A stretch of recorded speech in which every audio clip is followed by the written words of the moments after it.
No DQ Galaxy. We are live with a recap of AEW Dynamite for Wednesday, July 24th, 2024, Blood and Guts edition of AEW Dynamite. We kicked off the show with Will Osprey backstage, but apparently it was not at the arena. Maybe it was his hotel or something. I'm not really sure. Will Osprey was trying to get to the arena by car, but his tire was slashed with a knife, presumably by MJF. Luckily for Osprey, Alex Marvez, the interviewer, had his car. They got in the car and drove to the arena. Meanwhile, in the arena, Nashville, Tennessee, the new international champion MJF came to the ring to celebrate his championship victory over Osprey from last week. He had cheerleaders for the entrance. He called Osprey a gutless coward and said that it was the easiest win of his life when he beat Osprey. Said it took seconds, even though it was an hour, but MJF acted like it was basically nothing. He beat him very easily, and he told Will Osprey to take a long walk off a short pier. Then MJF, being the scumbag that he is, took it a step further and said that Will Osprey should dig a grave next to his dead grandmother, but give her some room because she's a fat skank. That's what MJF said. He called out Will Osprey, no Osprey, and then MJF turned his attention to the International Championship, said he deserves better. He took the title, he threw it in the trash, and then he revealed a new championship, the American Championship. He said that the people in Nashville should not be celebrating because that championship represents great places such as Plainville. Can't even say it. Shows you how epic that is. MJF's going to hate me for that. Plainview, Long Island, New York. Long Island, New York, MJF's home.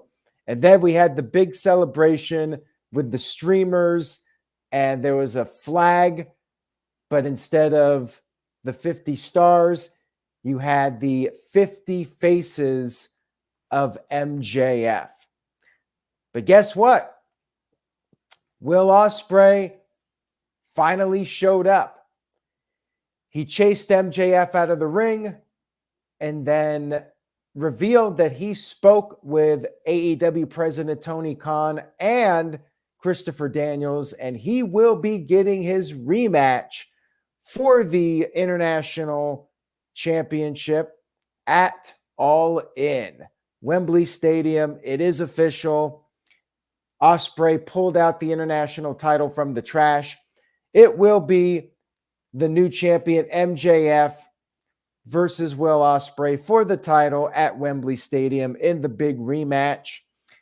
I like the idea that MJF is calling it the American title because it builds up some heat for the match, and we all know Osprey is going to be a massive babyface already, but now you've made it even more so. Now MJF has made it personal with the international fans. I did like how this was done. I like MJF having the flag, and I'm looking forward to the match. But as I talked about last week, hopefully they can give it some kind of stipulation to up the ante for it, since they already went an hour. And now you want people to spend $50 to see the rematch after they already saw an hour-long match that was pretty much everything you could do with those two guys, unless they want to really go crazy. What's next? Where do you go from here? Don't know if they're going to do a real international title versus the fake American title. I'm not sure where that's going to end up going, but we'll see what happens. It was a strong start to the show, although it'll be really interesting to see the viewership, not just for the overall Dynamite episode, but the opening segment. MJF was head-to-head with Joe Biden's speech talking about the presidential election. That was right at 8 o'clock up against MJF, and that's a tough spot. The Big Bang Theory can only do so much as a lead-in when you got the president, after just stepping down from his re-election bid, going on television to give his speech. That's going to be tough for AEW to get in those viewers. And even MJF might not be able to bring in all the viewers. So we'll see how they did with that opening segment. MJF was probably their best shot to get people invested right from the get-go. We'll see if it worked out for them or not. Backstage, we had the Elite. They had laid out Christopher Daniels, who's like Tony Khan's assistant, whatever. And the Elite revealed that they won the coin toss for the advantage in the Blood and Guts match. Now, as it turns out, it was a double-sided coin, and there was no Hangman Adam Page. So part of the drama going into this, would Hangman Page actually cooperate with the Elite? We had our first match of the evening, which was Chris Jericho versus Minoru Suzuki. It was chops. If I had to do play-by-play for it, it was about 5 to 10 minutes of chops. And it got so intense that Chris Jericho was even bleeding from the chops. The crowd started chanting "Chop Forever." Jericho finally went down, but he got back up, and Jericho was the first one to stop doing the chops, and he got a lot of heat for that. So Suzuki decided, let's do something different. He used the steel chair. He targeted the hand and fingers, but he went for the pile driver. Jericho countered it with a low blow, and then Jericho picked up the win with the Judas effect. I thought it was an entertaining match for what it was, with the chops and everything. You know, they did a very extended back and forth with the chops. Now, I actually disagree with this comment about how Jericho should have won with 10 Judas effects based on the selling. I like that he actually got it done with one. I thought for sure that's how I've been conditioned by AEW at this point. When Jericho hit one Judas effect, I thought, okay, yeah, Suzuki's kicking out of it, but he didn't. And really, people should not be kicking out of finishers. However, AEW has programmed it in my brain that finishers don't matter anymore and people kick out of everything. So I was shocked when Suzuki didn't kick out of the Judas effect. But let's face it, Suzuki is basically enhancement talent.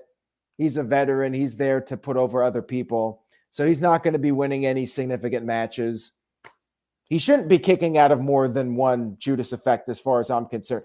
Because if he kicks out of it, then, you know, you're never going to buy into it as a finisher. Anyways, as far as the chops go, you know, it was excessive, but I like the fact that Jericho was bleeding from it. Like, that's something we don't usually see.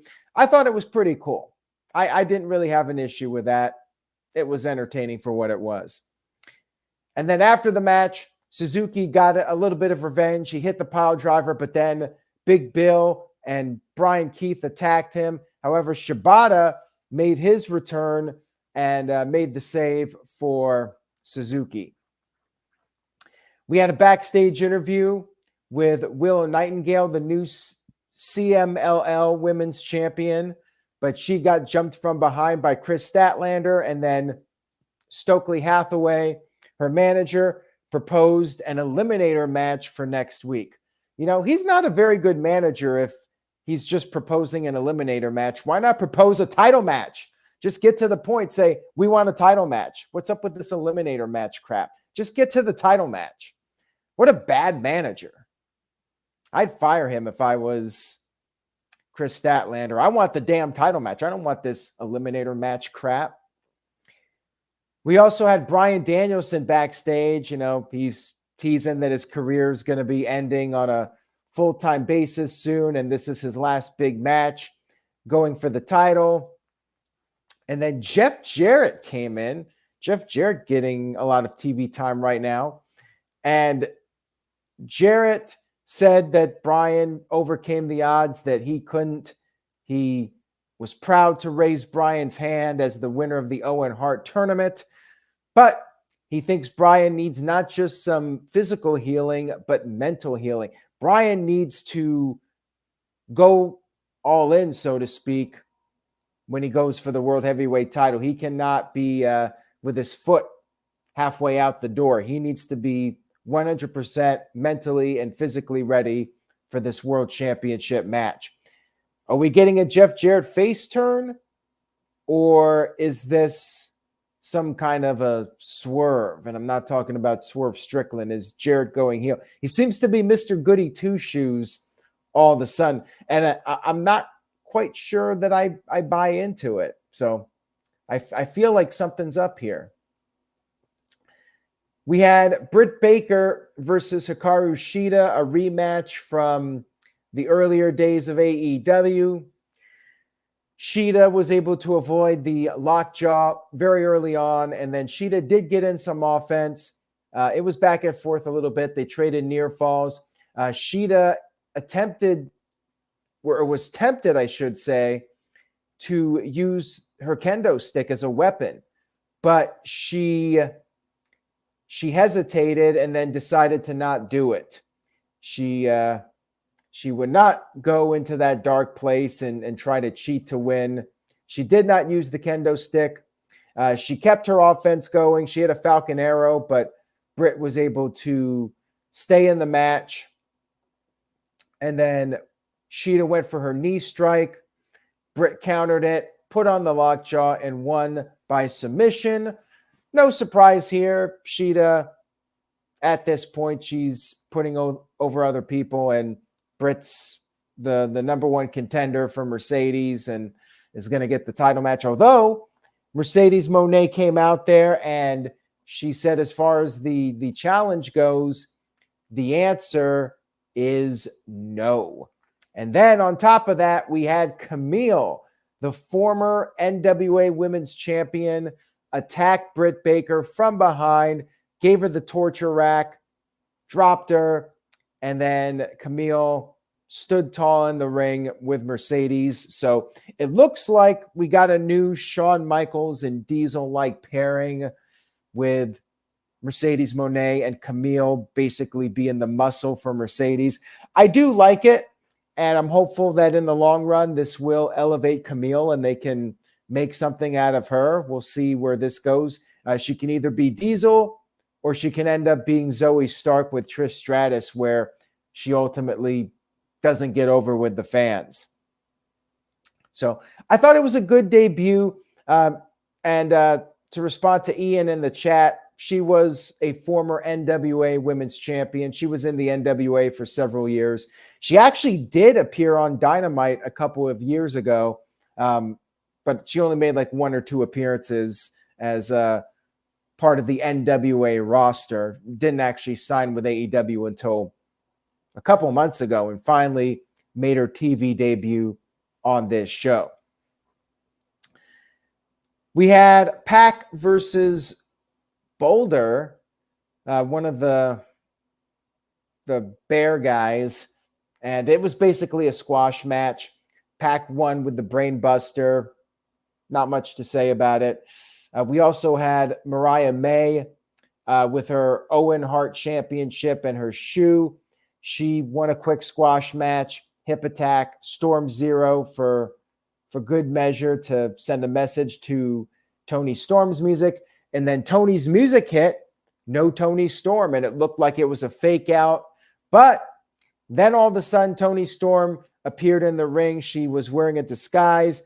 She attacked Mariah May, and you had referees and staff come out there, and Tony Storm got on the mic and basically said she was ready to die to finish off Mariah May at All in London. It was a really good segment. Tony had a lot of fire, and they built up the heat for this with these two.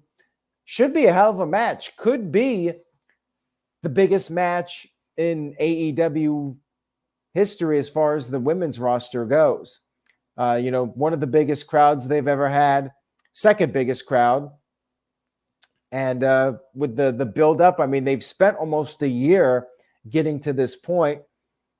This could be the greatest AEW women's match of all time. If they can deliver, it's going to be up there towards the top for sure. And I thought they did a really good job with the build-up for this. We had a Swerve Strickland promo with Team AEW, and things got heated. Darby didn't appreciate that Swerve was acting like the leader. And then Acclaimed got some words in. And then it was Mark Briscoe who had to be the voice of reason to calm everybody down. And then we got to the blood and guts match. We had a video package narrated by Dean Malenko. And as Darby Allin was coming to the cage, he got attacked by Jack Perry. Jack Perry powerbombed Darby into the cage, and then they fought in the crowd. Darby fought back. They finally got back into the ring. Nicholas Jackson made his entrance. He had a case, like a briefcase, a large case. We didn't know what was in it. Mark Briscoe came out, and then we had Anthony Bowens, or Matt Jackson, I should say, then Anthony Bowens, and then Darby used his skateboard, which had thumbtacks on it. He used it on Matt. Matt's arm was covered in tacks, and Anthony Bowens actually had a pair of scissors. Real scissors on Jack Perry. Cry me a river, Jack Perry. And crowd was chanting, "You sick F." Okada came out with the Rainmaker sign. He used that. And then Max Caster made his entrance, had a microphone. He used that as a weapon. He also had a chain. And then we had some barbed wire boards brought in. Bowens ended up being slammed on the barbed wire. And then Bowens was sandwiched between the two boards. And Nicholas gave him a swanton off the top. And then they did the spot where they put the thumbtacks in Caster's mouth and gave him the dual super kicks. Then Adam Page was supposed to come out, but he did not appear.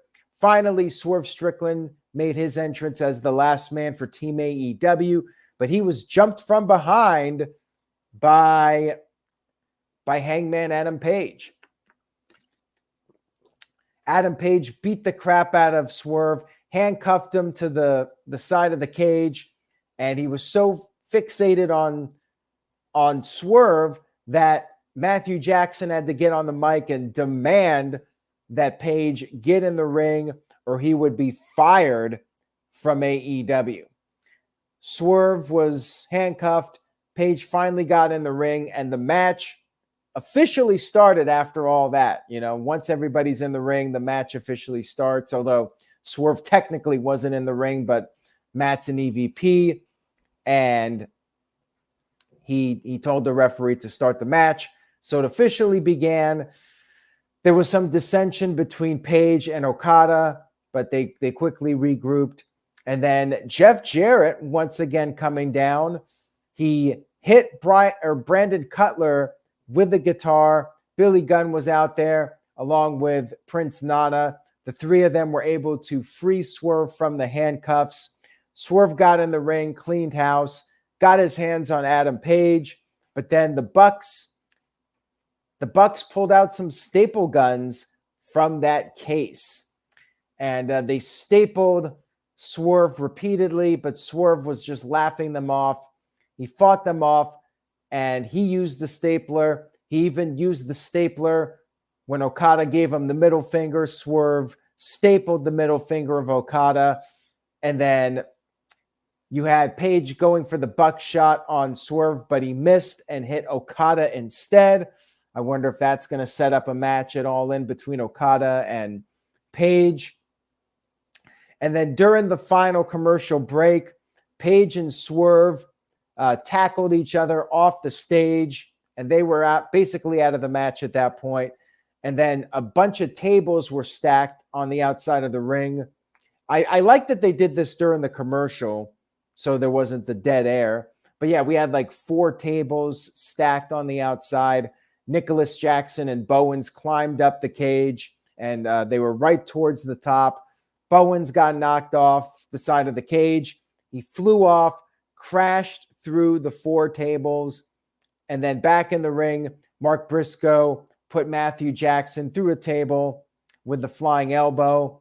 And then Darby Allin climbed the inside the cage. He was climbing on the top of the wall, which was, like monkey bars. And Darby gave a coffin drop, I think, to Perry through the table. And then he handcuffed Perry to the side of the cage. And Matthew Jackson was also handcuffed. Darby then grabbed some lighter fluid and a lighter. He poured the lighter fluid on Jack Perry, and he was going to submit Perry by threatening to set him on fire. He told Perry to quit. Perry refused to quit. So then Darby, he gave the Elite one more chance to give up. He went over to Matthew, said he was going to set Perry on fire if he didn't get his TNT title match and if they didn't quit.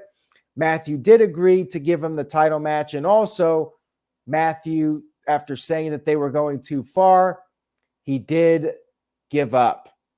So the Elite lost the match because Matthew gave up to prevent Perry from being set on fire. Team AEW won, and it was a hell of a spectacle. And there was an unprotected chair shot to Perry when he was handcuffed also, which, we've gotten past that, but AEW still does it every once in a while. Not sure we needed that in this match. Doesn't really set a good example. Unnecessary, but it was an entertaining spectacle. It was the kind of match that it's not for everybody, but that going in, you know what they're going to do. And for the people that want the carnage and the spectacle, you definitely got it with this match. You even got the big bump at the end. Team AEW won. I thought it was great. And overall, I think it was an excellent Dynamite as expected. This is one of their big shows of the year. It's almost like a pay-per-view on free television. This match went about an hour, maybe a little over an hour. Of course, the commercials can bring it down a little bit, but you know what? They did the stuff like setting up the tables during the commercial. They laid out the match very well. We had the MJF Osprey angle at the beginning. We got Camille's debut. Maybe a few things I would have done differently, but all in all, fantastic Dynamite. I give the show an A. Excellent show. And if you like blood and guts and you like what AEW has done in the past, I don't think you would be disappointed with this. I think you would very much enjoy it. It delivered what you wanted it to be. So I thought it was a big success, and Allin's looking to be one of AEW's greatest shows. Like they got a strong card between MJF and Osprey, the rematch, Mercedes Moné, and now I'm blanking. Oh, Britt Baker, Mercedes Moné, Britt Baker, Mariah May, Toni Storm, Swerve Strickland versus Bryan Danielson. I mean, this on paper is looking to be one of AEW's strongest cards that they've ever put together. And I'm feeling like they're going to do Adam Page versus Okada, which will be another huge match. All in is looking awesome. And AEW continues to build up some momentum as we get closer to All In. And of course, the media rights and everything that's going on with that. They're trying to get the numbers up. They had a decent turnout for Blood and Guts in Nashville, over 5,000, which, is a far cry from what they did a couple years ago. When they were in Detroit, they almost sold out Little Caesars. They had like 12,000 people there. And then last year, I think they were down to like 8,000 in Boston. So the numbers, they still got work to do. 5,000 for Blood and Guts is decent, but definitely down from what it's been. And hopefully they can get the numbers up with good word of mouth, and they can build up some stars. Anyways, guys, thank you for tuning in. If you liked the video, please give it a thumbs up. And I will be back on Friday at 7 p.m. Eastern, 1 hour before SmackDown. No DQ&A video coming back again. You can email me questions. Ian already did, and a few others. Feel free to email me, nodqmisc@gmail.com. Send me some good questions. Try to stump me. Hard-hitting questions. Ask me anything going back 40 years to the beginning of the national expansion. I mean, that's really where my knowledge begins. My dad taped a lot of wrestling in the 80s, so I was watching from that point on pretty heavily. Send me any questions you got about the past, the present, the future of wrestling. nodqmisc@gmail.com. And I will see you guys 7 p.m. Eastern, 4 p.m. Pacific on Friday for No DQ&A video. Have a great night, everyone. Say yes to No DQ, and I will see you all next time.